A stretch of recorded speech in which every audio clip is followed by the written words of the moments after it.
자, 내 몸이 궁금한 10대 련 호르몬 수업 우리 지석2님부터 시작하겠습니다. 네, 이 내 몸이 궁금한 10대를 위한 호르몬 수업이라는 책에서는요, 많은 신기한 종류의, 여러 종류의 호르몬에 대해서 소개를 하는데요. 그중에서 여러분한테 가장 신기했고 조금 뭔가 생각보다 할 일이 많았던 이런 호르몬에 대해서 한번 새롭게 알게 되셨던 점이 있다면 한번 서로 얘기를 나눠보고 싶습니다. 저 같은 경우에는 이 인슐린이라는 호르몬에 대해서 말만 들어봤었는데, 이러한 혈당 수치를 좀, 조절하고 좀 많은 일을 한다는 거에 대해서 좀 알게 되었고요. 되게, 이 인슐린이라는 게 되게 말은 엄청 주변에서 많이 들어왔었는데, 뭐를 하는지는 정확히 몰랐었는데, 이번 책을 통해서 좀 알게 된 것 같습니다. 아, 지성님. 저 잠깐 아까 오디오가 너무 끊겨서 튕겼었는데 질문 다시 한 번만.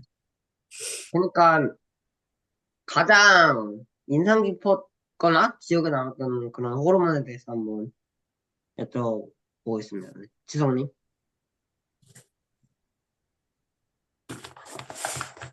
어, 저는 그 갑상샘 호르몬 이쪽에 이거에 대한 이야기가 나왔는데요. 약간 재밌었던 게 그 여기서 그 뇌하수체에서 갑상샘 자극 호르몬 방출 호르몬이 나오고 시상하부에서 그래서 그거에 의해서 갑상샘 자극 호르몬이 나오고 그거에 의해서 갑상샘 호르몬이 나온다는 게 일단 왜 굳이 이렇게 되나 이렇게 해서 좀 그 점이 일단 재밌었고 그리고 갑상샘 호르몬 자체도 굉장히 엄청 중요한 역할을 하잖아요. 그래서 그리고 또 우리에게 좀 생소한 호르몬이기도 하고요. 그래서 저는 이 호르몬이 가장 흥미로웠던 것 같습니다. 네, 재현님. 재현이? 어? 뭔가 음. 호르몬과 관련이 이렇게 많이 있는지 몰라서 그 점이 되게 새로웠던 것 같습니다. 네, 주인님. 저는 나 성장 호르몬인데 저 성장 호르몬은 그 막 10대 10대 때 막 그 진짜 딱 생장을 위해서만 딱 그때만 쓰이고 그 뒤에는 그렇게 잘 생성도 안 되고 그런 줄 알았는데 그 성장 호르몬이 점점 줄어들긴 하지만 계속 분비는 되고 그다음에 이 성장 호르몬은 노화나 그런 거를 이 성장 호르몬이 노화를 방지하는 데 도움이 된다? 뭐 그런 사실까지 있어가지고 그게 제일 인상 깊었어요. 관심이 필요하긴 해. 네, 은미님. 아, 맞다. 어, 아니, 할 얘기 있으면 채팅창에다 하면 되고, 은민이는, 저는 그 갑상선 때 왜냐면 그 그레이브스 병인가? 그걸 주제로 그걸 걸린 그 병에 걸린 주인공을 주제로 한 책이 있었는데 그걸 읽은 기억이 있어가지고 그것도 그렇고 내용이 좀 그냥 갑상선에 대한 내 관심 별로 없었었는데 자세하게 설명해줘가지고 더 인상 깊었던 것 같아요.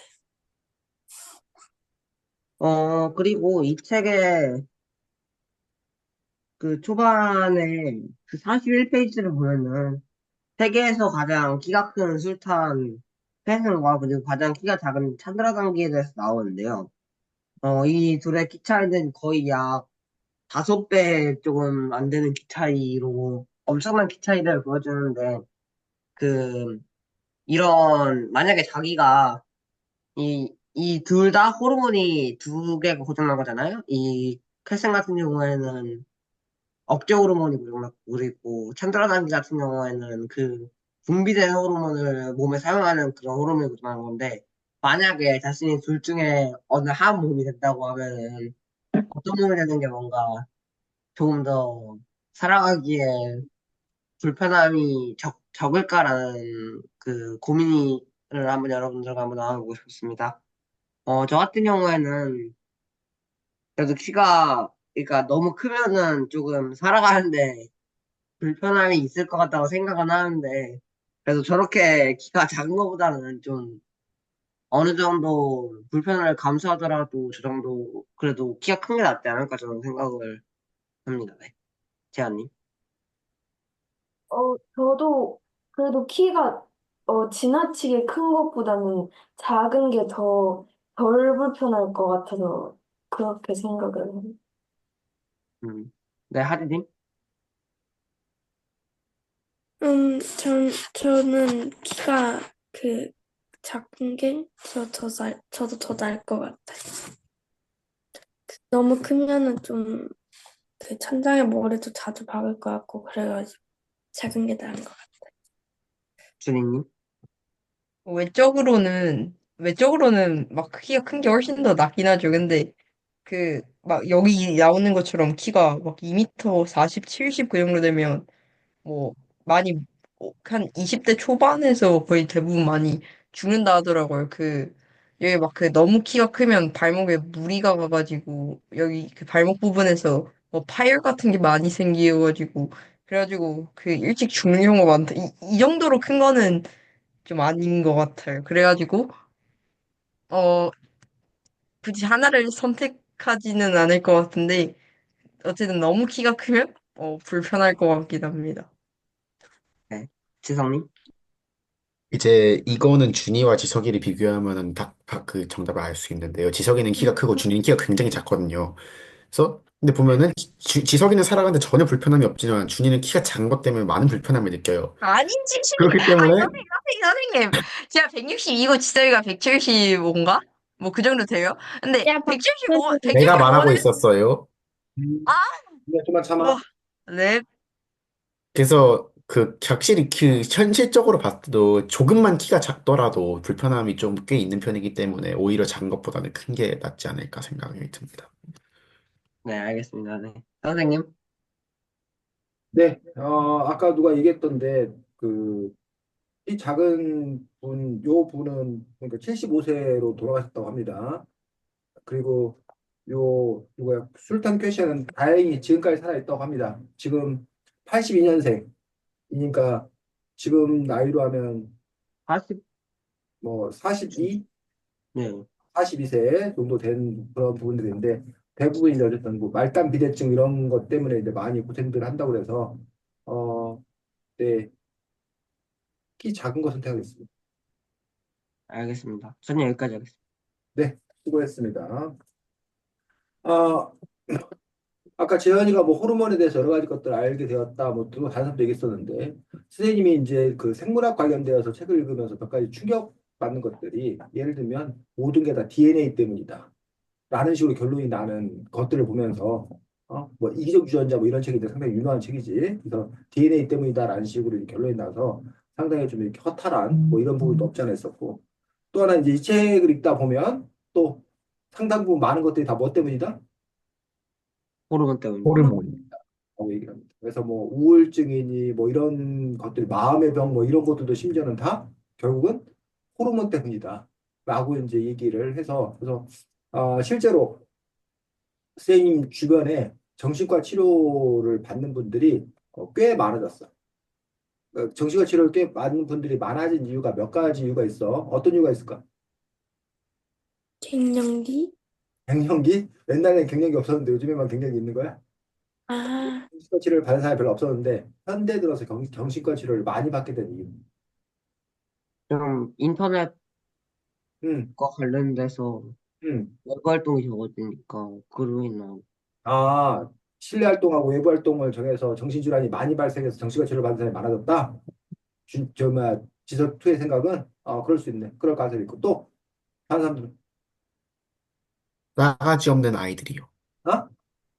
싸가지 없는 아이들 때문일 수도 싸가지 있잖아요. 없는 아이들이라는 게 무슨 말이야? 싸가지 없는 아이들 때문에 누가 다른 사람이 스트레스를 받는 사람이 많아졌다는 거야? 아니면 싸가지 없는 아이들 자체가 많았다는 거야? 뭘 얘기하는 거야, 지금? 그게 많아져가지고 스트레스 받는 사람들이 많아져서 정신과가 또 많아지고. 싸가지 없는 아이들 때문에 뭐 예를 들면 선생님들이 스트레스 받아갖고 뭐 부모님이 네, 스트레스 받아서 정신과 치료를 많이 받게 됐다. 네. 왜 그 갑자기 싸가지 없는 아이들이 많아진 거야? 그러게요. 또 그러게. 준이는 어떻게 생각해?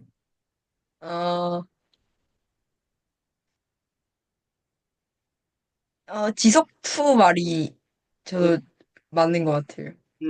태양이는. 그 호르몬에게 나쁜 영향을 줄 수 있는 그런 그 스트레스의 원인이 더 많아져서 그런 것 같아요.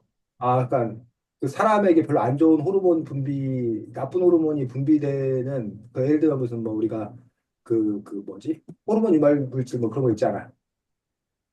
그 갑자기 이름이 생각이 안 나네. 그런 화학 뭐 관련돼서 이렇게 하게 되면 호르몬이 분비돼 가지고 그 옛날에 무슨 아기들 젖병 그 플라스틱으로 만들어서 그걸 뭐 빨면 저기 한다던가. 근데 여러분들 저기 그 하지 말라고 그러잖아. 그 뭐야? 그 컵라면 중에 재질에 따라서 전자레인지에 돌려도 되는 재질이 있는데 전자레인지에 돌리면 안 되는 재질 있지. 또 그거 같은 경우에 이제 그 그걸 그대로 이제 전자레인지에 돌리면 그 나쁜 그 호르몬 유발 물질이 나와가지고 그갖고 이제 좋지 않다고 이제 그거 절대 돌리지 말라고 뭐 그런 것들처럼 그런 것들이 많아져서다. 재현이가 보기에는 그래 그래. 아, 하중이 거의 그, 수- 사람들이 핸드폰 잘 때도 계속 보니까 음, 수면 부족으로 음. 정신과 질환 드러난 거 아니에요? 그럴 수 있지. 그러니까 사람들이 어쨌든 그뭐 전자파 영향부터 시작을 해서 어쨌든 숙면을 취하지 못해가지고 그래서 이제 나타날 수도 있고. 하진이 스트레스가 심해져서 왜 스트레스가 심해요, 근데? 그, 음,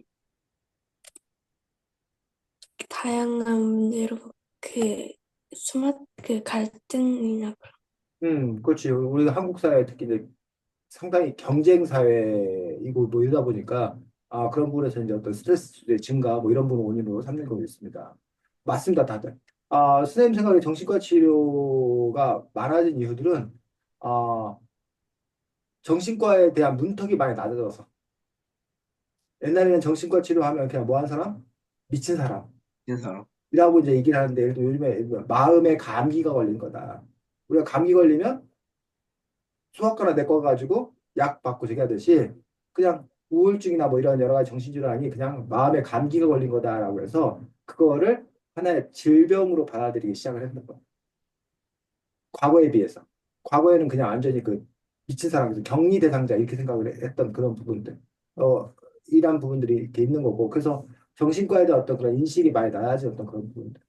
또는 정신과 자체가 과거에 비해 상당히 많이 발달한 그 중에 하나가 바로 이런 호르몬에 관한 연구 같은 것들이 많이 발달한 거예요. 그래서 ADHD나 아니면 우울증이나 이런 것들이 다 호르몬과 관계에 있다라는 부분들이 밝혀진 거예요.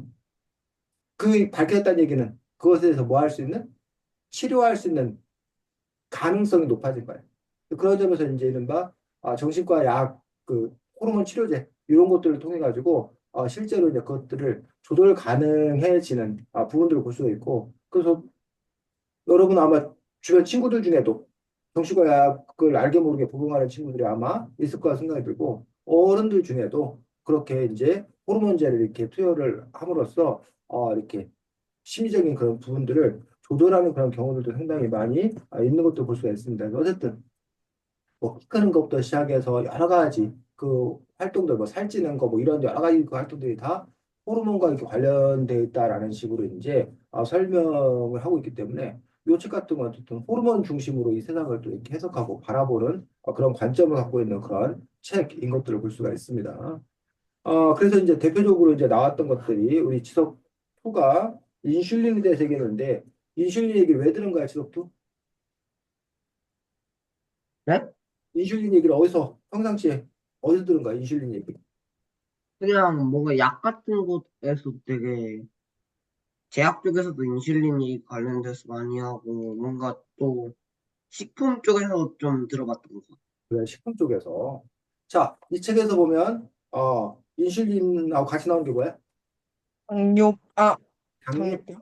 그래서 여러분들 지금 그 40대, 50대, 그러니까 40대까지는 좀 그렇고 50대 이상의 사람들이 제일 많이 이제 하게 되는 게 뭐 고혈압, 두 번째가 이제 고지혈증, 그리고 또 하나가 이 당뇨. 그래서 고혈압, 고지혈증, 당뇨, 그다음에 이제 뭐 통풍, 뭐 이런 것들이 그냥 흔히 갖고 있는 그래서 그것들 중에 하나는 뭐 다 갖고 있다고 할 정도로 상당히 이제 많은 그런 부분들인데 그중에 이제 흔히 말하는 이 당뇨가 인슐린과 이렇게 상당히 많이 관계에 있는 것들을 볼 수가 있습니다. 자, 그래서 지속2가 그래서 인슐린이 뭐야? 지속2 인슐린이 혈당 유지하는, 어? 이렇게 혈당을 유지하는 아, 호르몬. 혈당을 유지하는데 작용하는 것들이 인슐린인 것들을 볼 수가 있습니다. 자, 근데 이 책에서 보면 인슐린 말고 하나 더 나왔지. 글루카곤. 글루카곤. 그래서 사실 선생님도 인슐린은 들어봤는데 글루카곤은 거의 들어보지 못했었는데 이 책을 통해서 이제 글루카곤을 새롭게 들어보게 되었습니다. 그래서 인슐린이 하는 일이 혈당을 조절한다는데 그럼 혈당이 뭐야? 혈에 있는, 아니, 혈액에 있는 당이, 당이. 포도당의 그, 아, 그렇지. 혈액에 있는 포도당을 우리가 혈당이라고 얘기한다는 거야. 그런데 혈액 속에 있는 포도당의 농도를 알맞게 조절해야 되는데 어떻게 한다는 거야? 그러니까 이게 혈액 속에 당이 너무 많아지면은 그 아, 당들을 세포 내로 빼내어가지고 당을 줄이는 식으로 음, 혈액 속의 당을 조절하는. 그렇지. 혈액 속의 포도당의 농도가 많아지면 그러면 혈당을 낮추기 위해서 남는 포도당은 간에서 글리코겐으로 저장을 하는데 그때 뭐가 바로 역할을 한다는 거야? 인슐린. 인슐린이 역할을 한다는 거야. 근데 인슐린이 제 역할을 하지 못하면 어떤 문제가 생겨? 혈액 속에 체내에 당이 계속 쌓이면서 그 아, 당이 오줌으로 배출되는 그렇지. 혈액 속에 당뇨병. 포도당이 많고 그 당이 오줌으로 나와서 그래서 이름이 뭐라고? 당뇨병. 그래서 당뇨병이에요. 그 당이 포도당의 당이고 뇨가 오줌 말들요. 오줌이라는 뜻이에요. 그 당뇨라고 하는 부분들은 그리고 포도당이 혈액 속에 너무 많아갖고 오줌으로 나오는 건데 근데 그게 왜 문제라는 거야? 그냥 혈액 속에 있는 포도당이 많이 나오면 나오는 거 아니야? 근데 그게 왜 문제라는 거야? 그 포도당이 몸에 계속 다 배출돼서 그 저장이 안 되니까. 저장이 안 돼서 문제다. 혈당 계속 높으면, 응, 그, 혈관 자체가, 응, 그, 혈당이 계속 높아가지고 혈관 자체가 많이, 망가지고, 응. 그다음에 혈당이 너무 높으면 그 신장이 제 역할을 못 하니까. 그렇지. 지금 말했던, 준이가 말했던 그 부분들이 이제 상당히 문제가 되는 것들을 볼 수가 있습니다. 그래서 당뇨병 같은 경우는 그 당뇨 그 자체의 문제보다 그 당뇨로 인한 여러 가지 그 합병증이 더 이제 문제가 되는 것도 볼 수가 있는데 81쪽 보겠습니다. 81쪽. 책 갖고 있는 사람들은 네. 자, 그래서 당뇨로 인한 합병증 어떤 것들이 문제가 되는데 뇌혈관 발가락 괴사하는 거예요. 뇌혈관 질환도 나오고 또 당뇨병성 망막병, 지금 아, 눈 오는 거. 실명, 중에서 시각 장애가 될 가능성이 있다는 거예요. 또 당뇨병성 신병증이, 신병증 나오고 또 그 발가락 그 뭐 있던데요. 어, 족부병증. 아, 족부병증. 그걸 이제 아까 발궤양이라고 해서 그래서 당뇨가 심해진 경우에 사실 다리를 절단해야 되는 그런 상황들도 꽤 많이 발생을 해요, 실제로. 또 또 신경망증. 당뇨병 신경망증 또 이게 진짜 음, 관상동맥 질환. 이런 식으로 이제 당뇨로 인한 2차 당뇨, 여기 당뇨병, 합병증, 요것 때문에 이제 상당히 문제가 되고 있는 것도 볼 수가 있습니다. 그럼 이제 그 당뇨가 커다랗게 이제 두 가지 당뇨 유형이 있다고 그러지. 하나가 제 E형, 일형, E형 일형이 아니에요. 이에요. 당뇨하고 E형 제 당뇨. 2형. 당뇨하고 그 차이는 뭐야? 선천적인가 후천적인가 차이예요. 제1형 당뇨병은 제1형은 선적. 유전적인 거, 선천적이죠. 제 1형. 유전적인 그 어, 인자로 인해. 인슐린 분비가 완전 결핍되어 있는 어떤 그런 상태로 이렇게 태어난 거지. 그래서 자가 면역 기전이나 바이러스 감염 등에 의해서 췌장의 베타 세포가 파괴된 그런 부분이기 때문에 인슐린 분비 자체가 이제 안 되는 그로 인해서 당뇨가 발생하는 것들이 제1형 당뇨병입니다. 그래서 전체적으로 약 5%에 해당된다고 합니다. 제2형 당뇨병은 그냥 95%. 서서히 그 호르몬이 부족해지면서 약간 그래서 노화에 대해서. 그래서 아까 선생님이 50대에 가면 이렇게 당뇨가 많다라고 하셨던 그런 분들이 바로 제2형 당뇨병에 대해서 대부분 이제 걱정하고 있는 그런 상황인 것들을 볼 수가 있습니다. 그래서 요 당뇨를 그래서 이제 당뇨병에 걸리면 이른바 식이요법. 그래서 그다음부터는 마음대로 먹을 수가 없어. 그래서 상당히 이제 그 뭐라고 해야 되나? 불편한 병이라고 해야 되나? 불편한 병, 고통스럽죠. 운동요법 뭐 이런 것들로 인해 가지고 치료하는 그런 경우를 볼 수가 있고 그래서 애당초 처음부터 이제 당뇨에 걸리지 않도록 뭐 조심할 수밖에 없는 그런 부분들을 볼 수가 있습니다. 그래서 이 책에 보면 어쨌든 당뇨병과 그 밀접한 관계를 갖고 있는 인슐린에 대해서 나와 있습니다. 그 다음에 누가 아까 갑상선 얘기하지 않았나? 얘기 안 했을걸요? 얘기했습니다. 사진이가 두 명이나 얘기했어요. 두 명이나. 저기 아, 갑상선이 어디 있어? 우리 몸 저기 신체 부위 중에. 목 부분에, 목 부분에. 목부분에 있는 것을 볼 수가 있는데, 갑상선 암 있는 거 알아? 알아요. 네, 갑상선 암이 우리나라에 몇 년 전에 그 전보다 엄청나게 증가했어. 갑상선 암이 혹시 증가한 이유 알아? 환경 호르몬. 환경 호르몬? 뭐 그런 것도 있는데, 갑상선 암이 증가한 이유는 진단 기술의 발달로. 아, 그 그러니까 진단, 옛날엔 죽으면은 그게 죽었는 갑상선 때문에 죽었는지를 몰랐던 거예요. 죽었는지 모르거나, 갑상선 암 같은 경우는 상대적으로 다른 암에 비해서, 그 뭐 진행 속도가 늦다고 그래야 되나? 아니면 어쨌든 큰 영향을 맞아요. 안 미치나 봐. 그래서 이렇게 그냥 이렇게 넘어가기도 한데, 근데 이제 갑상선 암 진단 기술의 발달로 인해서 그게 갑상선 암이라는 것들이 밝혀진 거야. 그 밝혀졌으니, 이제는 뭐야, 치료를 안 받을 수도 없죠. 없는 거고, 뭐 이런 안, 일이 있다는 거지. 그래서, 어, 그 실제로 이제 그런 거지. 어떤 상황에서 문제가 발생했을 때, 그 문제가 진짜 문제여서 문제가 발생하는 경우도 있지만, 무한 눈으로 아주 엄밀한 눈으로, 뭐 진단 기술의 발달로 그렇게 해서 이제 우리가 그것들이 문제가 되는 그런 경우들도 또 있더라라는 얘기야. 그래서 어쨌든 갑상선과 관련되어서 이제 그것도 이제 두 가지로 나뉘지. 뭐하고 뭐로 나뉘어? 갑상선 호르몬 관련해서. 갑상선 호르몬이요? 몇 갑상선 쪽이죠? 관련해서 병이 두 가지잖아. 몇 쪽이죠? 120, T3, T4였나요? 122쪽. 응? T3, T4. 갑상샘 저하증이랑 갑상샘 항진증. 그렇지. 갑상선 그렇지랑. 저하증하고 갑상생 항진증이라고 해서 결국은 너무 뭐하거나 많거나 너무 너무 적거나 적거나. 둘 다가 사실 이제 문제가 되는 것들을 볼 수가 있습니다. 그래서 저기도 마찬가지야. 우리가 보통 혈압과 관련되어서 고혈압만 보통 대부분 다 문제 삼거든. 네. 고혈압? 고혈압에 대해 상당히 사람들이 민감하고 그러는데 사실은 고혈압만 문제가 되는 게 아니라 뭐도 저혈압. 저혈압도 사실 상당히 큰 그 문제가 되는 부분들을 볼 수 있는데 상대적으로 저혈압에 대한 어떤 그런 인식은 사람들이 별로 없어.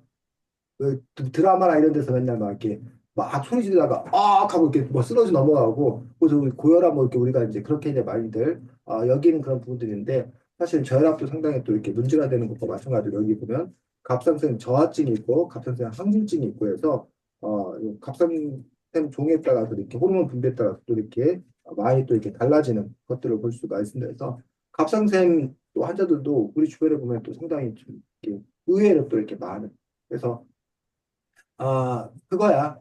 여러분들이 청소년 시기이기 때문에 여러분들 주변에 아픈 사람이 있으면 특별한 거야.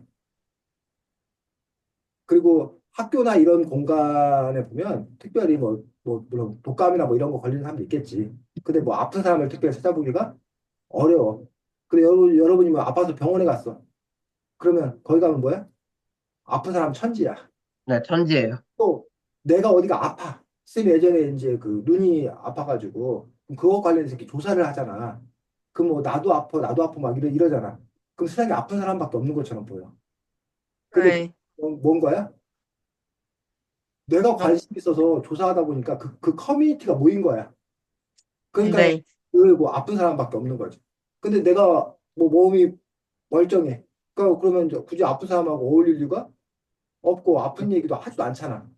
그 세상에 아픈 사람이 별로 없는 것처럼 여겨진다.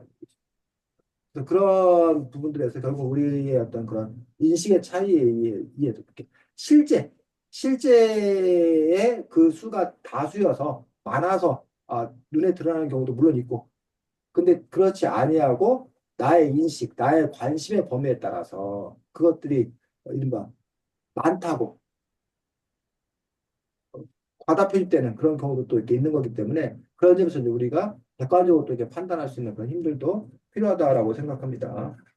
그다음에 여러분들이 제일 관심 있어야 할 주제네. 성장 호르몬. 자, 준이와 관련돼서 얘기하면 준이야, 네? 선생님이 네. 동창 모임을 나가서 동창 모임을 네. 근데 선생님 어떤 친구가 선생님 이렇게 머리를 맞으면서 막 그런 거 머리를 쓰다듬으면서 그런 거야. 아유, 네.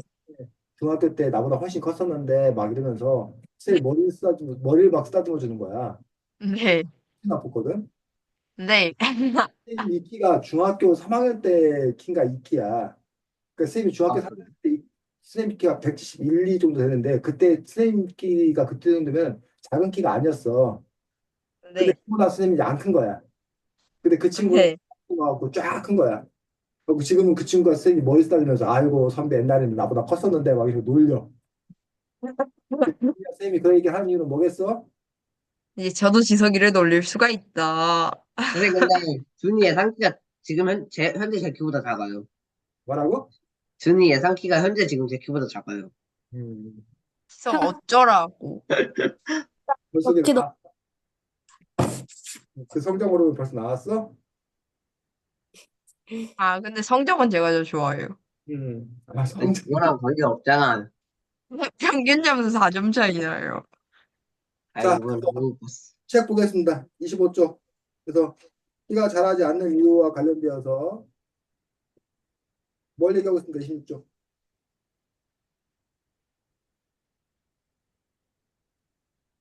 116쪽이요? 26. 20, 나이에 맞지 않게 26쪽. 26쪽이요? 음. 성장 호르몬이 하는 일, 이거요. 키가 자라지 않는 이유 뭐래? 성적이 느는 원인. 성장이 느린 원인은 유전자, 네, 그렇지. 하나는 성장 호르몬 결핍이요. 유전적인 요인이라는 거야. 기본적으로 이제 유전적인 요인과 환경적 요인 두 가지 부분에서 첫 번째가 어쨌든 유전적으로 자기가 성장 호르몬 뭐 이런 성장의 어떤 그런 부분들을 작게 물려받았기 때문에 성장 호르몬 결핍으로 인해서 그 잘 자라지 않는 경우 있고 근데 두 가지라잖아. 하나는 결핍. 그럼 아예 그 사람은 뭐야? 크지 못할 가능성이 큰 거고. 그래서 이제 그 성장 호르몬 주사 뭐 이런 걸 통해서 이제 화학적으로 처치를 하는 그런 경우가 있고. 또 하나 이쪽에서는 성장 호르몬 지연 같은 경우는 성장 호르몬이 지금 분비가 되지 않는 거여서 오히려 나중에 이제 분비가 되면 더 클 가능성이 있다라고 이야기하고 있습니다. 자, 그래서 어떻게 해야 키가 크는 건가에 대해서 우리 그럼 준이가 읽겠습니다. 31쪽에 첫째, 잠을 잘 자야 한다. 어때 준이 아이들은 잠잘 자? 네? 너 잠 잘 자냐고? 네, 잘 자요. 그러면 가능성이 높겠네. 둘째, 32쪽. 어, 32쪽. 규칙적으로 영양가 있는 식사를 한다. 귀쪽 양약하는 시간 하고 있어? 네, 아유, 훌륭해. 셋째, 지나치게 살이 찌는 걸 피해야 한다. 준이 지나치게 살 안 찌고 있고. 네, 34쪽, 넷째, 단 음식을 줄여야 한다. 다른 음식 많이 먹어? 많이 먹진 않아요. 그냥 음식을 안 먹어요. 다섯째, 너잖아, 지성아. 다섯째, 적당한 강도의 운동을 규칙적으로 하는 것은 성장 호르몬 분비를 증가시키는 데 도움이 된다. 그래서 요 다섯 가지 부분들이 이른바 환경적 요인인 거지. 앞에 어쨌든 뭐 성장 호르몬과 관련된 유전적인 부분들은 우리가 지금 어떨 수가 없는 어떤 그런 상황들이고, 후천적으로 이러한 부분들에 의한 노력들이 있어야 된다라고 이야기하고 있습니다. 하진아, 네? 잘 들었어? 네. 나도 키 클 수 있다고 자신감 생겼어? 네, 저 윤지석이 넘을 거예요. 우와, 진석이 넘을 거야? 넘어요. 못 넘어. 네. 너 야, 가만히 없어. 태연아, 거기 너희 그 학교, 그 나라 애들도 키에 신경 많이 써? 근데 키가 다 되게 커가지고 별로 신경을 안 쓰는 것 같아요. 아, 이미 커서 별로 신경 쓸 이유가 없어? 네. 네, 알겠습니다. 다음, 재현이 진행하겠습니다. 어, 그 일상생활에서 호르몬에게 그 영향을 받은 게 있는지에 대해서 말을 해보고 싶었어요. 윤지성은? 음, 그래, 윤지석. 너, 저는 일단 뭐, 그 항상 영향을 받고 있는 게 제가 밥 먹는 걸 엄청 좋아해가지고 매일매일 렙틴과 그랄린이었나? 그거의 영향을 매일 받고 있습니다. 하진님? 전 조금만 더 생각해보고 말하겠습니다. 네. 지석원? 네, 저 같은 경우에는, 약간 이거는 좀 호르몬이랑 좀 먼 개념 같긴, 아니, 호르몬의 대체제에 약간 도움을 받은 건데, 좀 공부할 때 커피를 좀 먹어가지고 좀 잠에서 좀 깬 뭐 그런 경험이 있어요. 준희님? 예전에 그 어떤 뭐 큰 건 아닌데 예전에 스테로이드를 맞은 적이 있는데 그때 그 스테로이드로 호르몬의 도움을 받았어요. 하진님 생각하셨어요? 네, 그, 뭐였지? 그럼 선생님하고 하겠습니다. 아, 네. 일단 저는 그 가끔씩 수면 부족 때문에 살짝 스트레스를 받는 것 같아요. 선생님.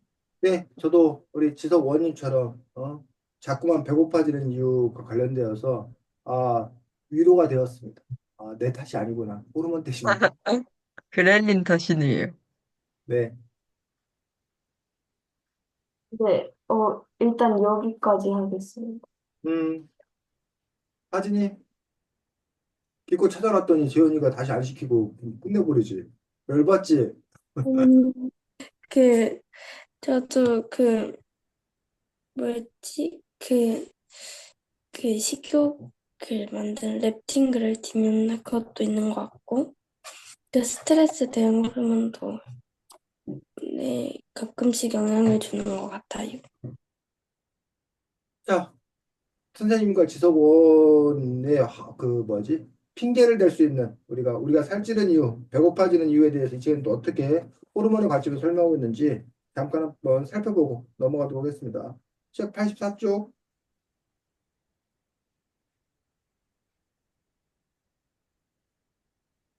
85쪽에 보면 결국 우리가 많이 먹는다라고 할 때 우리가 이제 포만감을 느껴는 어떤 그런 부분들이고 배부름 그래야 이제 우리가 이런 식욕이 좀 이렇게 저하되고 그래서 이제 숟가락을 놓게 되고 뭐 이런 부분이 있다라고 얘기를 하고 있습니다. 이막 포만감 지수.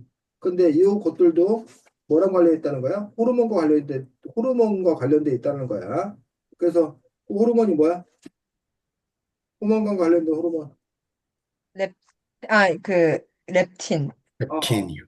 렙틴, 요 분비가 되고 있다고 이야기하고 있습니다. 그래서 증가한 렙틴은 포만 중추에 신호를 보내서 식욕을 억제하는 그 부분들이 이제 렙틴의 역할이다라고 이야기하고 있습니다. 자,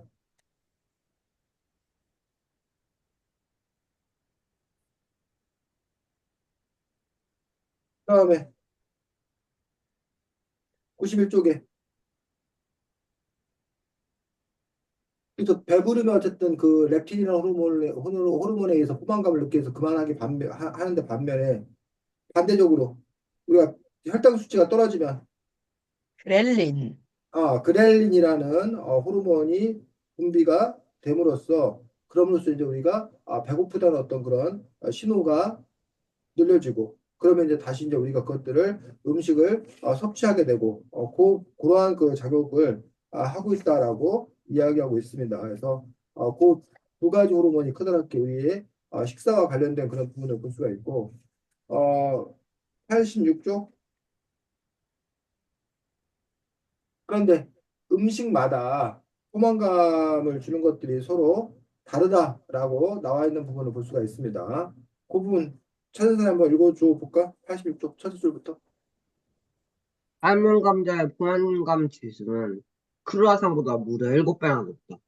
이 외에도 포만감 지수가 높은 음식은 쇠고기, 달걀, 콩과일 등 가공을 덜한 식품이다. 반면 포만감 지수가 낮은 음식은 도넛과 케이크 등 가공 중거 높은 음식이다. 포만감 지수가 높은 음식을 주로 먹는다면 식사량이 절로 줄어 체중 걱정을 크게 하지 않아도 될 것이다. 그렇지. 그러면 요즘에 과거에 비해서 요즘 비만이 문제가 되는 이유를 지금 지적2가 읽은 부분을 중심으로 해석하면 뭐라고 해석할 수 있을까? 신종 디저 점점 가공식품이 많아지면서 음, 이로 인해서 포만감이 적은 음식들이 좀 많아지면서 음, 그 칼로리 섭취량이 증가했다. 음. 하긴, 저도 그 비슷한 내용. 음. 그렇지. 여기 보면 포만감 지수가 낮은 도넛과 케이크 등 가공 정도가 높은 음식이 과거에는 별로 없었다는 거야. 였어요. 지금 가공식품이 상당히 많이 늘어났지. 가공식품이 상당히 많이 늘어난 이유는 지속권 산업이 발달해서요. 산업이 발달해서 재현이 그런, 그 가공하는 그런 게 발달을 해서요. 가공사회가 발달해서 지석이나 재현이 같은 얘기였고 준이 요새 그 포만감 낮은 식품이 증가한 이유요. 포만감 지수가 낮은 식품, 가공식품이 증가한 이유. 그게 사람들이 맛있었어요. 더, 사람들이 더 많이 맛있는 걸 더 많이 먹고 싶어 하니까. 왜 맛있는 걸 갑자기 많이 먹고 과거 사람들은 안 그랬는데 왜 맛있는 걸 많이 먹고 싶어 하냐고. 그래서 지석원이나 재현이처럼 가공 산업이 발달하다 보니 기술이나 이런 것들이 발달하다 보니 과거에는 없던 가공식품을 많이 내놓으니까 많이 내놓으니까 네, 사람들이 많이 먹는 거 아니냐라고 그 공급적 측면에서 지석원과 재현이는 지금 분석을 한 거라고. 네. 주희 너는 그 원인을 어디서 찾냐고. 아, 그냥 지석부터 얘기. 그냥 소비자들이 응, 그 비가공식품보다 가공식품을 더 선호하니까 응. 그런 거 아닐까요? 그럼 소비자들은 왜 그런 저기를 선호를 해?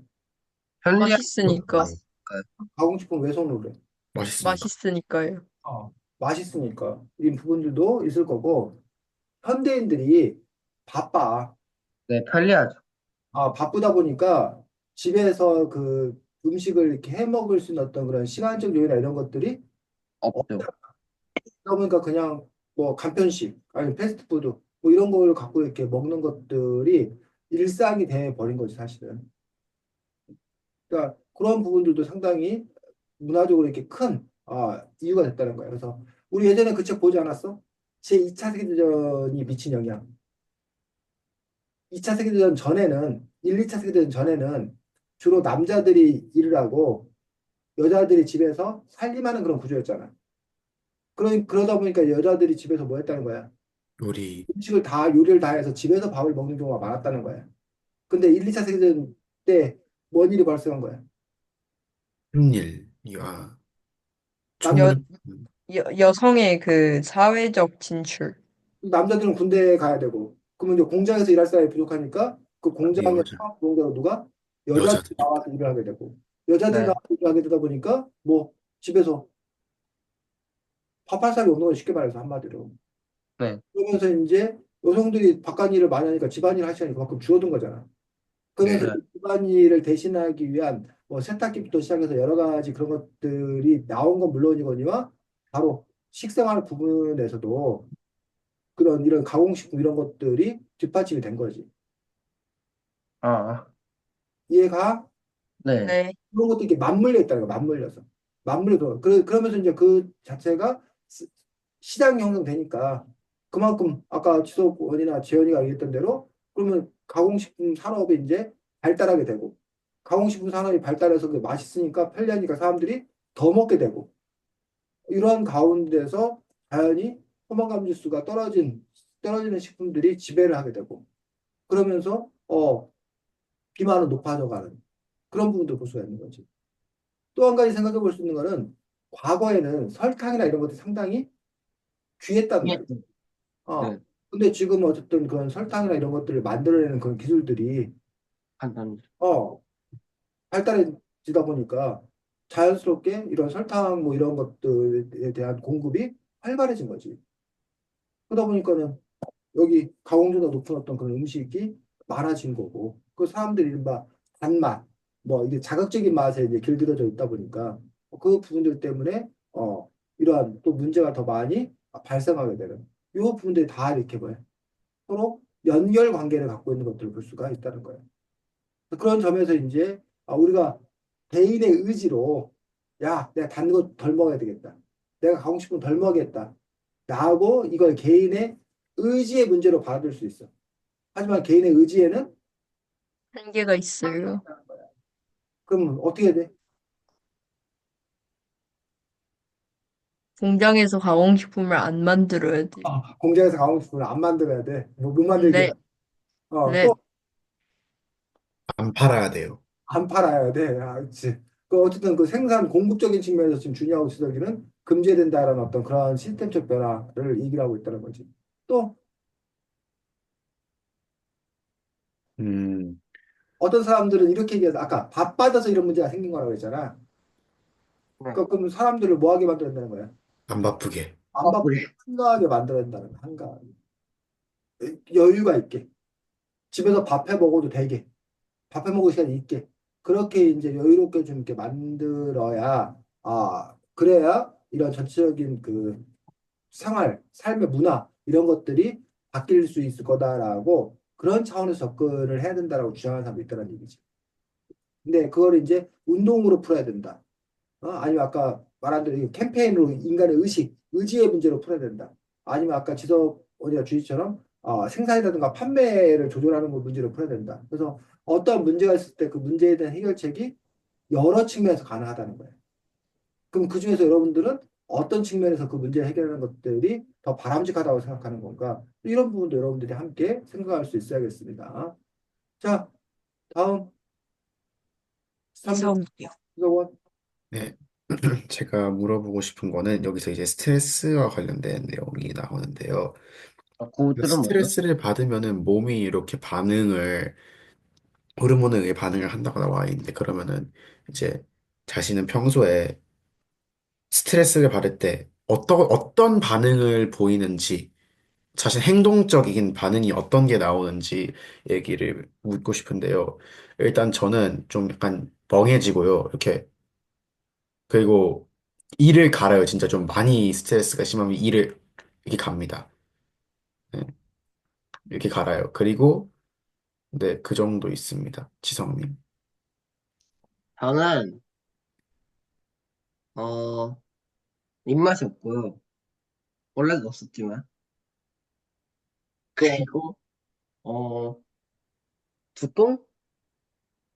죽동? 두통이요. 아, 두통, 네. 귀를 열으세요, 선생님. 귀를. 님 발음이 문제예요. 네, 아니에요. 그리고요. 다 알아들었어요. 지금 이 사람 못 알아듣어. 그리고 그 네, 정도? 끝. 네, 준이. 자고요. 그다음에 게임을 하고 아이, 푸는 그리고 방법이 아니라. 파이즈를 에? 풀지 말고요. 네? 아, 스트레스 푸는 방법이 아니라 스트레스를 받으면 받을 때 네. 자기 행동적인 이런 신체적인 반응이 뭐가 있는지. 머리가 아프다니까요. 불안해져요. 불안해. 아니 왜요? 그래. 네, 재현님. 어, 그냥 좀 더 부정적으로 되는 것 같아요. 네. 부정적 생각이 무슨 뜻이야? 그러니까 스트레스를 받으면 계속 더 안 좋게 생각하는 게 막 반복되고 그런다. 그 전망 삶에 대해서 부정적으로 생각한다고 자꾸 비관적. 네. 네. 하진. 제가 전지석이랑 비슷하게 입맛이 좀 없어지는 것 같고, 아, 원래 그리고 없잖아. 아니야, 난 너가 아, 예, 달라. 해주세요. 저는 좀 네, 그거 말고는 잘 없는 것 같아요. 네. 윤민. 언변이 목 아파서 항상. 아, 어, 선생님. 네. 저는 손이 좀 이렇게 건조해진다고 해야 되나? 뭐 그런 걸 수 있는 것 같고 몰랐었는데 저도 일을 막 엄청 간다고 욕먹고 그랬었는데 지석이 말에 따르면 내가 스트레스 받아서 일을 갈았구나. 왜 그때 그걸 알았으면 내가 그걸 그렇게 뭐야 의학적으로 설명할 수 있었을 텐데 괜히 맨날 일 간다고 혼나기만 했었던. 있습니다. 네. 저는 여기까지입니다. 네. 자, 호르몬과 관련되어서 스트레스와 관련된 호르몬 이 책에 나와 있는 것들은 50쪽, 51쪽에 마데카스, 마데카? 아, 코르티솔이었나요? 코르티솔 하고 또 신피질. 에피네프린. 어? 에피네프린. 에피네프린. 이라고 얘기합니다. 그러면 에피네프린이나 코르티솔 같은 것들이 그럼 우리가 이게 스트레스를 스트레스 나오면 그런 호르몬이 분비된다라고 하기 때문에 그런 부분에서 우리가 이것들 자칫 잘못하면 부정적으로 여기가 쉽다는 거예요. 근데 이것들이 결코 부정적인 것만은 아니더라라고 얘기하고 있습니다. 자, 어떤 영향을 준다는 거야? 영향이요? 아니, 요 것들이 하는 일들이. 스트레스 상황이라고 인식될 때 음. 몸에, 그 교감신경계였나? 그거 어떻게 한, 기억이 잘 안 나요. 애들이 원래 역할이 뭐였다는 거야? 좀 약간 적당한 스트레스로 인해서 몸에 자극을 주는. 아, 신체 능력을 향상시키는, 그렇지. 지적으로. 결국은 스트레스를 하면서 몸에 긴장을 하게 되고 몸에 긴장을 하게 되는 어떤 그런 부분들이 뭐 심장도 박동시키고 해서 더 빨리 도망친다던가 위기감을 더 이렇게 느끼게 한다던가 그런 점에 있어서 그 생존을 돕는 그런 역할을 했다라고 이야기하고 있습니다. 그러면서 이 책의 설명이 좀 이렇게 재밌는 부분들이 그 48쪽 자 밑에서 셋째 줄 누가 한번 읽어볼까? 교감신경계를 통한 반응을 흔히 투쟁 혹은 회피 반응이라고 부른다. 예를 들어 맹수에 쫓기거나 길을 가다가 강도를 만난 상황 등인데 이럴 때 맞서 싸우든지 아니면 잽싸게 도망치든지 하는 생존을 위한 적절한 반응을 보일 수 있도록 하는 것이다. 그 다음까지. 무석기 시대에 살았던 선조들이 경험했던 스트레스는 주로 이런 육체적인 스트레스였을 것이다. 이런 육체적인 스트레스라고 하는 부분들. 결국 그것들이 우리 인간을 뭐하게 만들었던? 안전하게 만들었던, 살게 만들었던 그런 부분에서 필요한 부분이었다라고 이야기하고 있습니다. 자, 그런데 현재는 이제는 완성품. 정신적인, 그러한 육체적으로는 아, 힘들지 않은데 음, 정신적으로 음, 고통을 받는? 그렇지. 그 부분에서 이제 우리가 513쪽 우리가 주로 경험하는 스트레스는 선조들과는 다른 정신적인 스트레스인 만성 스트레스이다. 스트레스를 받아도 신체적인 활동은 거의 없다. 학교에서 선생님에게 혼났다고 맞서 싸우거나 도망갈 수는 없는 노릇이기 때문이다. 스트레스로 인한 에너지 고갈은 거의 없음에도 당분이 많고 열량이 높은 음식을 계속 찾게 된다. 그래서 결국은 이런 그 스트레스가 결국은 뭐 이 책의 제목에 있는 것처럼 뱃살을 부르게 되는 그 부분들에 대해서 스트레스 받으면 우리가 흔히 말하는 그 폭식, 폭식을 하게 되는 어떤 그런 이유들 중에 하나도 결국은 이런 스트레스에 기인한 부분들을 또 이제 설명하고 있는 것들을 볼 수가 있습니다. 그래서 어, 이렇게 서로 이렇게 연결관계를 갖고 있는 것들을 볼 수가 있고, 그 다음에 우리가 이 책을 읽으면서 여러분들이 한 가지 주의할 점은 뭐 식욕은 뭐 렙틴 뭐 이런 식으로 호르몬과 현상을 1대1로 생각해서는 안 된다. 한다는 거야. 뭐가 뭐다 이런 식으로 이제 1대1로 생각해서는 안 되는 어떤 그런 부분들이고, 그래서 이제 저기도 마찬가지로 우리 그 유전자 얘기할 때도 마찬가지였지. 우리가 그 유전자라고 하는 부분들에서 우리가 간과하고 있는 부분들 중에 하나는 A의 역할은 뭐 B라는 유전자가 하고 이렇게 1대1 대응으로 생각을 해서 그럼 그것만 교체해주면 된다라고 생각하는 그런 경향들이 있는데, 그렇지 않을 수 있다라는 거예요. 한 가지가 아닌 여러 가지 것들에 의해서 조정이 되기 때문에 그 부분들의 체계를 뭘 하나 인위적으로 잘못 건드렸을 때 상당히 이제 파급되는 효과가 있을 수 있다는 점들, 예상치 못한 것이 있을 수 있다는 점들에 대해서 늘 경계해야 된다는 어떤 그런 입장들을 이 책에서도 역시 이제 함께 또 이야기하고 있는 부분들을 볼 수가 있습니다. 자, 다음. 저요. 어, 여러분의 호르몬과 관련된 잘못된 식습관에 대해서 잘못된 습관에 대해서 말해보려고 했는데, 저는 일단은, 막, 사촌이끼리는 만나거나 아니면 여행을 가면 되게 늦게 자요. 되게 늦게 자가지고, 그걸로 인해가지고, 며칠 동안 막 생활 패턴이 약간 그거 지나고 한 2, 3일 정도는 중간에 낮잠을 자는 경우도 되게 많고, 그래가지고, 하루 생활 패턴이 조금 무너지는 게 있는데, 그런 게, 이제 책에 보면, 이제 수면 부족으로 인한 스트레스, 그런 거가 있어가지고, 이- 놀거나 그럴 때 잠을 거의 안 자는 습관이 저의 안 좋은 습관인 것 같습니다. 그 다음, 재현님.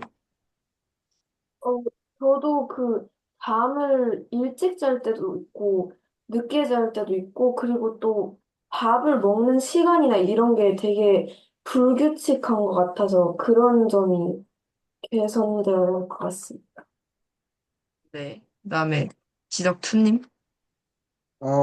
저는, 저도 앞서 말했던, 저는 잠 같은 경우에는 불규칙적인 게 아니라 규칙적으로 늦게 자고요. 그리고 이제 밥 먹는 것도 되게 좀 늦게 먹는다고 해요. 약간 점, 점심이랑 좀 저녁 먹는 시간이 좀 약간 정해져 있지 않고 주말 같은 경우에는 아침이랑 점심이 거의 뭐 혼동되거나 뭐 이런 식으로 좀 뭔가 음식 먹는 패턴이 좀 일정하지 않은 편입니다. 좀 심한 편이에요. 네. 네. 지석원님. 저는 그런 게 있어요. 일단은 그 환경 호르몬이 많이 들어가 있는 뭐 컵라면 같은 거 굉장히 좋아하고, 그리고 배가 고프지 않은데 입이 심심해서 뭘 자꾸 먹어요. 네. 그 다음, 하진님. 전 일을 너무 미루는 그 나쁜 습관이 있는데, 예를 들어 오늘 숙제를 내일 아침에 한다든가, 이게 호르몬인가? 네, 호르몬 관련된 거예요. 호르몬, 아, 정말 좋은 호르몬을 가지고 있군요. 좀만 생각을 해보고 네. 해야겠다. 그 다음은 선생님. 지원했나? 시연이 했어요. 음, 어, 저는 뭐 그 아까 잠 잘 때, 요즘에 이제 뭐 이렇게 새벽에 자꾸 이렇게 깨는 그런 부분들이 있는데, 그 이유들이 요즘 뭐 사회현상도 있고 뭐 하는 일도 있고 하다 보니까 중간중간에 자꾸 뭐 이렇게 스마트폰을 확인해 본다던가, 이런 부분들이 안 좋은 습관 중에 하나 아닌가 싶습니다.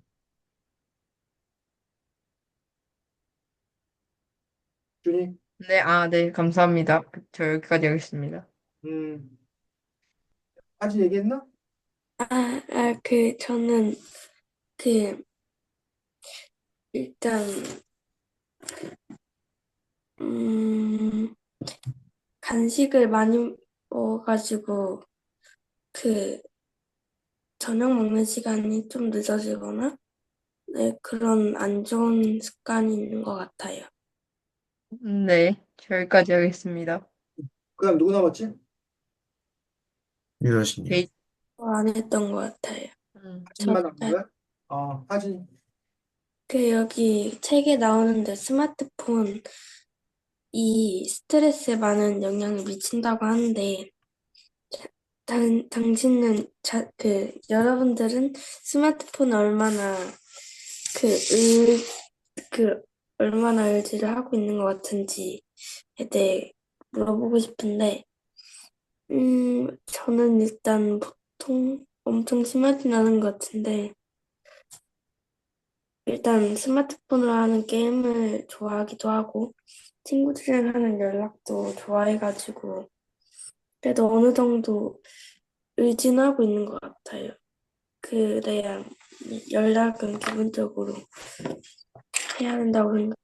그러면 박준희님, 저 사실 핸드폰도 뭐 들고 다니지도 않고, 그다음에 그 핸드폰 자체에 아까 하진님이 말씀하셨던 것처럼 뭐 핸드폰으로 게임을 하지도 않고, 거의 핸드폰은 카톡을 하거나 아니면 유튜브를 보는 건데, 유튜브는 거의 뭐 제가 뭐 구독해놓은 몇몇 채널들에 올라온 영상만 거의 보는 편이어가지고, 유튜브도 뭐 그렇게 많이 보진 않고, 근데 저는 유튜브보다 그 컴퓨터로 게임을 하는 경우가 있어가지고, 거의 핸드폰에 대한 의존도는 안 크는 것 같아요.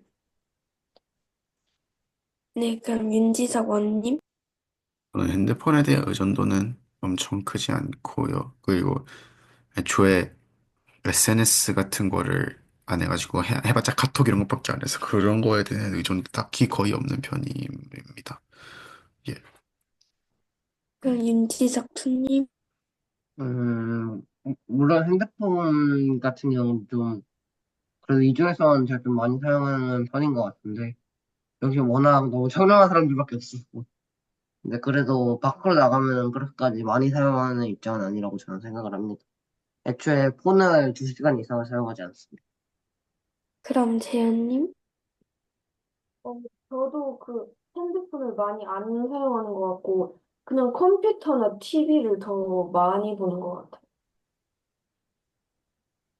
네, 그럼 선생님, 네, 뭐 저는 사실은 스마트폰을 쓰기 시작하니까 다른 어른들에 비하면 늦은 편이고 뭐 스마트폰 갖고 뭐 게임 같은 거 전혀 안 하고 그냥 스마트폰 갖고 SNS, 뉴스 이걸 주로 이제 소비를 하는 편이긴 한데 아마 스마트폰이 문제가 아니라 SNS 뭐 반응 뭐 이런 것들 때문에 자주 있게 보는 것들이 문제라고 생각이 들고 해서 요즘 들어서 드는 생각들이 이제 책을 읽는데 책을 읽다가 스마트폰 한번 보고 책을 읽다가 스마트폰 보는데 그 주기가 점점 짧아지는 것 같아서 그래서 문제다 생각이 들어서 요즘에는 이제 아예 책 볼 때는 스마트폰은 딴 데 놓고 멀리 갖다 놓고 그래서 멀리 떨어진 곳에서 이제 책을 보면 그나마 이제 뭐 이렇게 바로 옆에 있으면 자꾸 확인하고 그러게 되는데 그러지 않으려고 일부러 좀 이렇게 조절을 하려고 노력하고 있습니다. 그럼 여기까지 하겠습니다. 네. 자, 스마트폰과 관련되어서 이 책에서 이제 몇 가지 얘기하고 있습니다. 먼저 음모론을 얘기하고 있어요. 음모론을 152쪽에 스마트폰과 관련돼서 어떤 음모론을 얘기하고 있어?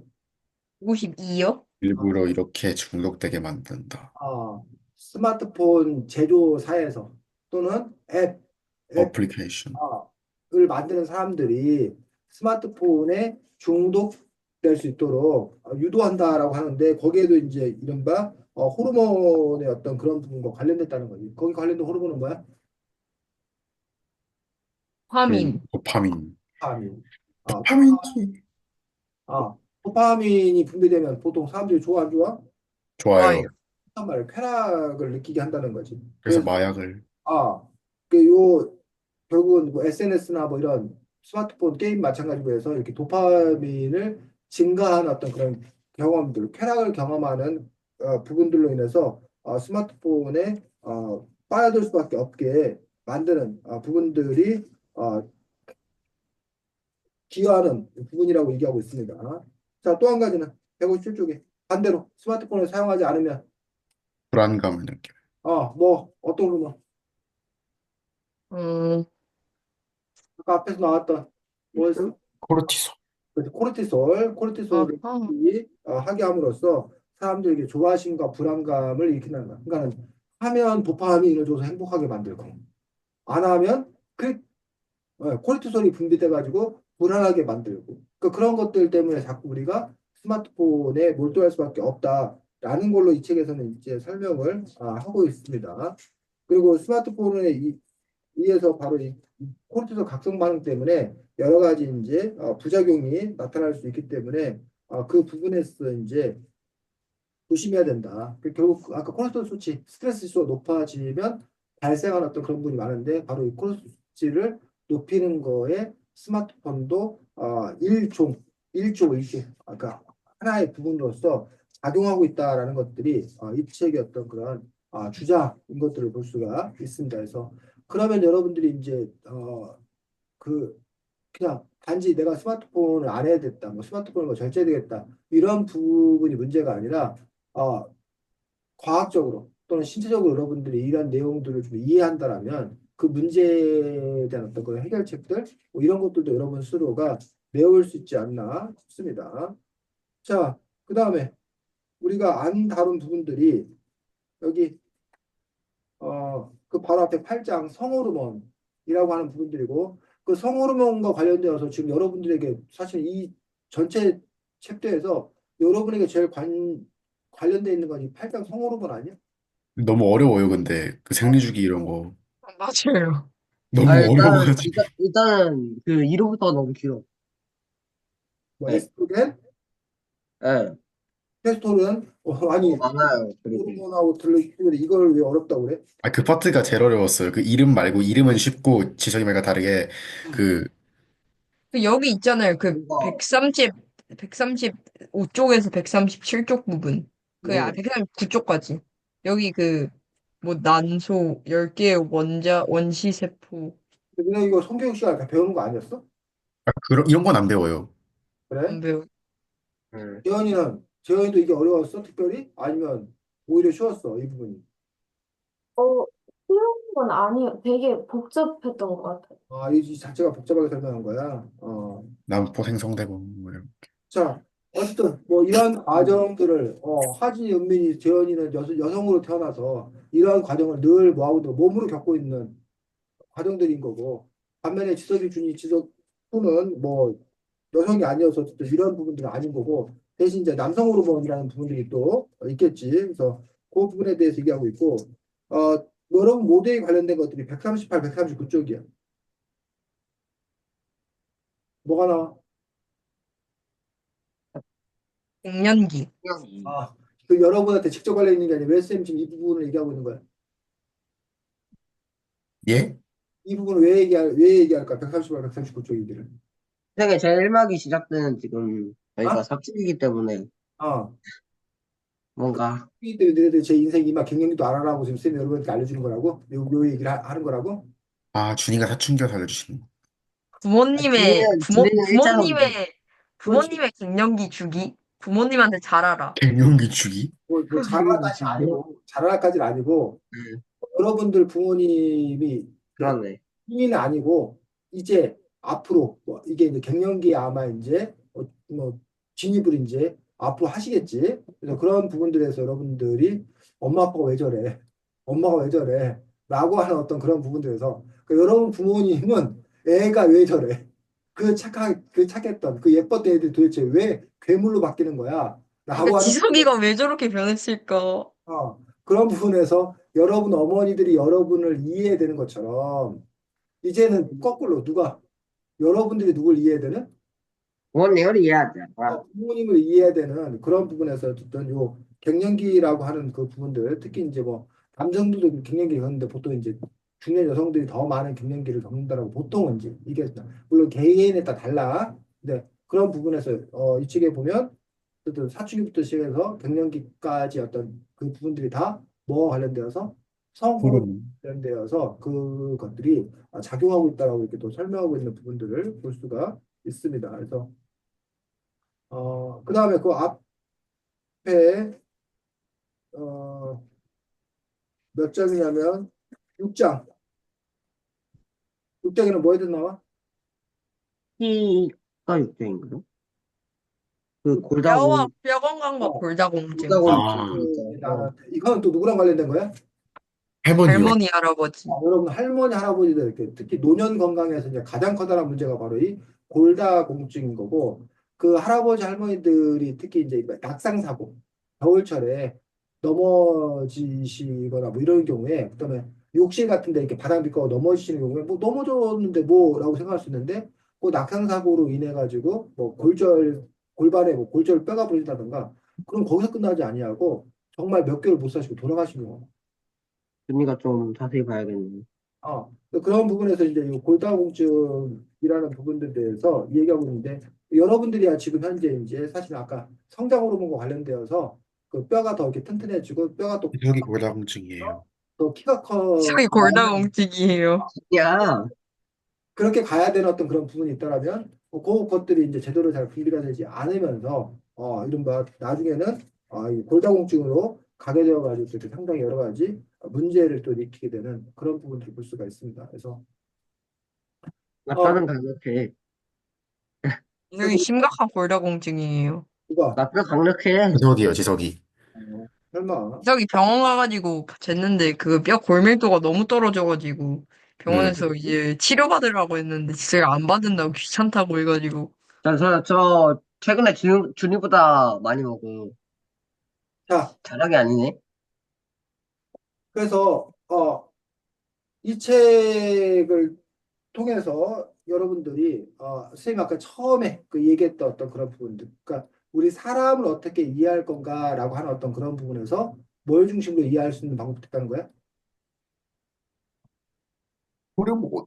호르몬을 중심으로 해서 그 사람을 이해하는데 그것이 단지 신체 반응만 이해하는 것이 아니라 그 호르몬에 의해서 그 사람의 어떤 그런 그 활동 이런 부분들도 여러분들이 이해할 수 있는 어떤 그런 부분들이 있다는 거예요. 그래서 호르몬을 봤죠. 근데 이제 여러분이 하나 이제 주의해야 될 점은 호르몬의 관점에서 이해하는 것들이 하나의 뭐라는 거야? 부분이라 부분. 근데 이 모든 것들을 뭘로 호르몬 호르몬으로. 설명하려고 하는 것들은 그건 역시 또 너무 좀 이렇게 과한 부분이 있지 않나. 라는 재밌. 것들. 그래서 어쨌든 의학의 발달로 인해서 호르몬 현상에 대해서 사람들이 많은 것들을 밝혀내고 그렇게 함으로 인해서 우리가 사람에 대한 어떤 그 이해의 폭을 넓혀 나갔다는 점에 대해서 상당히 좀 이렇게 의미가 있다라고 생각합니다. 그래서 그런 점에서 이제 여러분이 여러분 자신을 더 잘 이해하고 또 뭐 그런 부분에서 또 여러분들 여러 가지 어떤 그 문제가 발생했을 때 호르몬의 어떤 그런 부분들이 체크의 대상이 되는 거예요. 체크의 대상. 체크의 대상이 되는 그런 부분들을 볼 수가 있고, 그 다음에 이 책에 따르면 어쨌든 또 이렇게 건강한 생활, 또 나은 생활을 하기 위해서 여러분들이 또 지켜야 돼. 권장한 어떤 그런 부분이 있기 때문에 이렇게 여러분들의 삶을 또 여러분들이 또잘 꾸려나갈 수 있으면 좋겠습니다. 재현이는 이 책 읽으면서 제일 생각했던 부분이 뭐야? 그 아까 말한 거는 그 당뇨 그거긴 한데 음. 뭐 특정 부분에 대해 관심 있는 게 아니라 이 책 전체를 읽으면서 이 책에 대한 어떤 그런 평이라던가 이 책을 읽으면서 아, 생각 뭐 이런 것들이 뭐 있었어? 어, 좀 어려웠긴 했지만 많이 뭘 배운 것 같아요. 음, 지석원 저는 표지 사기 당했어요. 무슨 그 아, 말이야? 맞아. 표지는 맞아. 귀여운데 안에 내용은 너무 어려워가지고 그러니까 좀 표지사기 당했어, 이거. 당황했어요. 아, 근데 전체적으로 엄청 몰랐던 것도 많고 그랬던 것 같습니다. 지석투? 네, 저 일단 저랑 같이 표지사기 당했고, 또 그리고, 세상은 넓고, 제 몸도 넓다. 라는 걸 네 좀 몸은 안 넓다. 알게 된 것 같아요. 네. 네 몸은. 생각보다 그 호르몬이 엄청 많았고 그다음에 호르몬의 그 모르는 역할도 잘 알게 된 것 같아요. 하진이 엄청 그렇게 알고 음, 그 호르몬이 생각보다 종류가 많고, 그, 그리고 그 호르몬으로 일어나는 병도 많구나를 알게 된 것 같아요. 자, 그래서 이 책이 여러분이 어려운 이유는 두 가지가 있습니다. 첫 번째 가장 큰 이유는 낯설어. 여기 나온 용어라던가 뭐 이런 부분들이 여러분이 접하지 않았기 때문에 낯설어서인 부분들이고, 사실 이제 앞으로 여러분이 또 이와 비슷한 어떤 그런 유의 책을 보게 되면 지금보다 훨씬 여러분들이 손쉽게 볼 수 있는 그런 부분이 있을 거라 생각이 들고, 또 한 가지 이유를 얘기하자면 어쨌든 여기 부분에서 이제 그 생물학적인 그 부분들에 대해서 이렇게 차근차근 설명하는 어떤 그런 과정들이 아무래도 우리가 좀 더 신경 써서 따져가면서 읽어야 될 부분들이 있고, 근데 이제 낯선 용어를 갖고 따져서 읽다 보니까 한눈에 이렇게 쑥 들어오지 않는 뭐 그런 또 이제 부분들도 있지 않을 거라고 생각이 드는데, 어쨌든 여러분들이 이 책 자체가 여러분들 학교 수업 시간에 배우는 뭐 생물과 관련되어서 여러분들에게 도움이 될 수 있는 부분들이 첫 번째 있을 거다 생각이 들고, 그보다 더 큰 도움은 아까 여러분의 삶을 바꾸고 여러분 자신을 이해하는 데 오히려 더 큰 역할을 한다고 생각이 들고, 그다음에 세 번째로 소소하긴 하지만 여기에 나와 있는 어떤 그 아까 뭐 렙틴이 뭐 여러 가지 어떤 그 호르몬 용어에 대해서 여러분들이 알고 그 용어의 쓰임에 대해서 알면 여러분들이 상당히 잘나 보입니다. 어디 가서 이제 뭐 하기 좋은 거야? 잘난 척, 유식한 자랑하기. 꺼들어. 아는 척 하기 좋은 또 그런 부분들이 있는 책입니다. 생물학 꺼들어. 다음 주에는 마구 눌러 새로 고침이라는 단편 소설집이라고 해야 되나? 단편 소설집에서 몇 편의 그 작품으로 된 소설로 이루어져 있는 단편 소설집 마구 눌러 새로 고침 책을 가지고 볼 수 있도록 하겠습니다. 재현아, 요즘은 거긴 어때? 좀 이제 완전히 조용해졌어요. 완전히 조용해졌어. 우리나라는 완전히 시끄러워. 여전히. 아, 완전히 시끄러워요. 네, 너무 그렇죠. 시끄러워요. 그래서 아, 네, 우리가 너무 시끄러워요. 까지 있는 재현이 이스라엘을 걱정했었는데 이제 이스라엘에서 재현이가 우리를 걱정하고 있어 지금. 네, 저희 그리고 걱정해야 돼요. 밤낮이니까. 아, 서로 걱정하지 않아. 공청력 중독! 서로 걱정하지 않는 날이 왔으면 좋겠습니다. 자, 모두 수고했고, 은민이 잘 몸 관리, 컨디션 관리 잘해서 다음 주에는 은민이가 지석이에게 목소리를 꼭 전해 들려주기 바래, 은민아. 네, 자, 제가 하는거죠? 좋습니다. 안녕. 안녕히 계세요. 안녕.